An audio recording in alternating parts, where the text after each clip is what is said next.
I'll beat your record this time for sure. I wanna take you for a ride.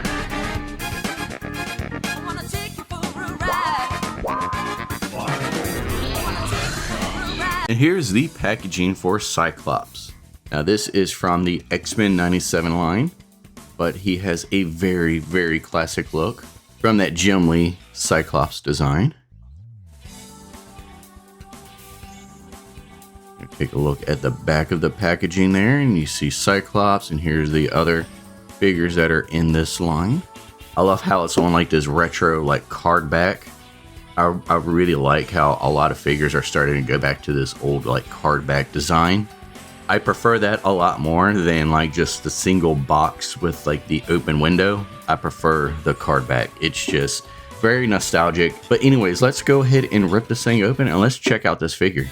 All right, and here's Cyclops out of the packaging. And this dude is looking really, really cool.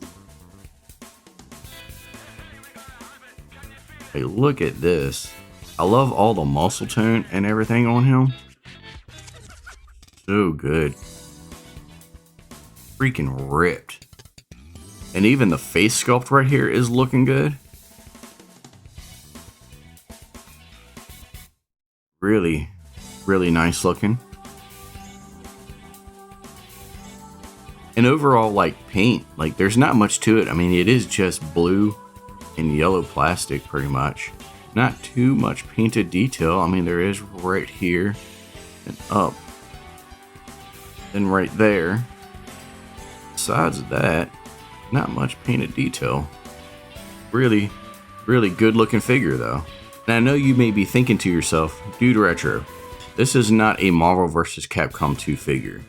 And you may be right, this is the X-Men 97 Cyclops.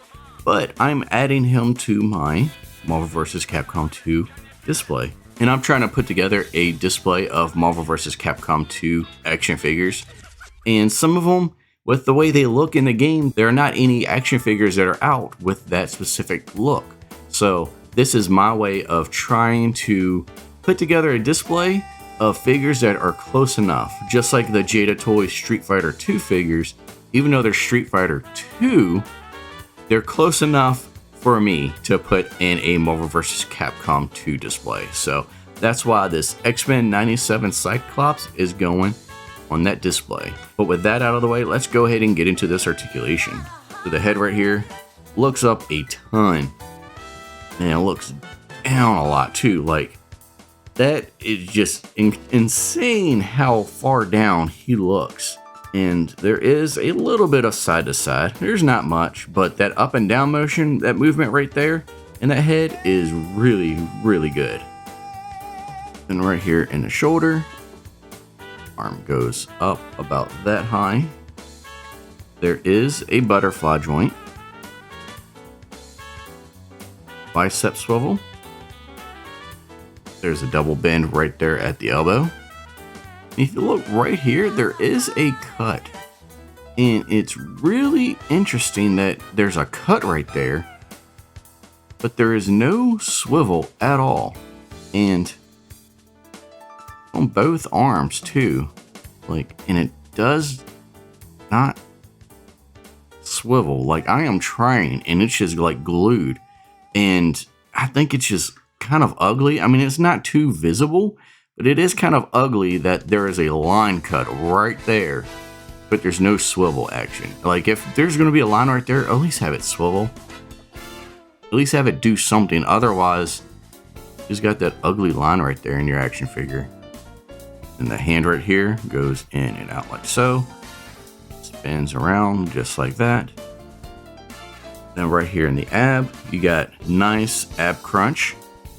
Goes back a lot. There is a swivel. And then a leg right here. Leg goes up. The leg right here doesn't go back too far. You got the butt right there, and so it kind of gets in the way and prevents it from going back any further. You got a double knee joint right there. Really nice. You got a boot cut. And the leg goes out that far. And right here at the foot goes down, the foot goes up, and there is really nice ankle pivot.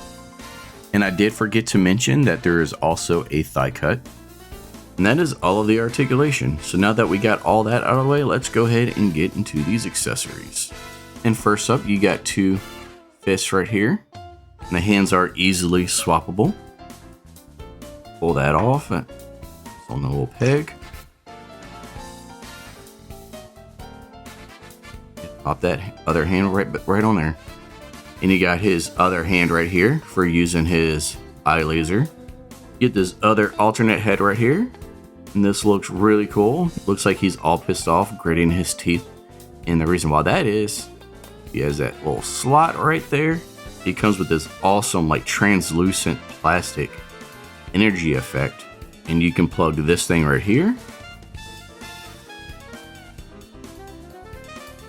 Right in there. Looks like he's shooting his eye beam, which looks really, really cool. Love the way this thing looks. And here we are at the size comparison. And as we bring out the measuring tape right here, it looks like Cyclops is standing right at about 6.5 inches tall. And for the first size comparison, let's go ahead and compare him to another X-Men 97 figure. So here is the Marvel Legends Wolverine from the X-Men 97 line. And here's the Jada Toys Street Fighter 2 Ryu. Let's take Wolverine out. And there is a 7-inch scale figure, so that is the NECA Raphael from the movie 1 Ninja Turtles. Take Ryu out. And there is the SH Figure Arts Kamen Rider 01. Take Raphael out. And last, just for fun, here is the Star Studio Garage Hellscream. And that's going to do it for my review of the Cyclops from the Marvel Legends X-Men 97 line. This figure, in my opinion, is absolutely fantastic. With all of the accessories and everything that you get with this, plus the amazing articulation this figure can do, for $25, this is a really good deal. And if you're a fan of X-Men, it doesn't even have to be X-Men 97 cartoon. If you're just a fan of the original 90s X-Men cartoon, this is a good figure to pick up. It's available. It just came out. You can buy him online, and I found mine at my local Walmart. And so he's just hitting store shelves. So if you want to get a classic looking Cyclops, this is a good figure to get. And of course, I'm going to have links to any of the pages that have this figure in stock down in the description below. And so that's going to do it for my review. I really hope you enjoyed this video. And if you did, please leave a like and subscribe to the channel. I'm Dude Retro, and I'll see you next time.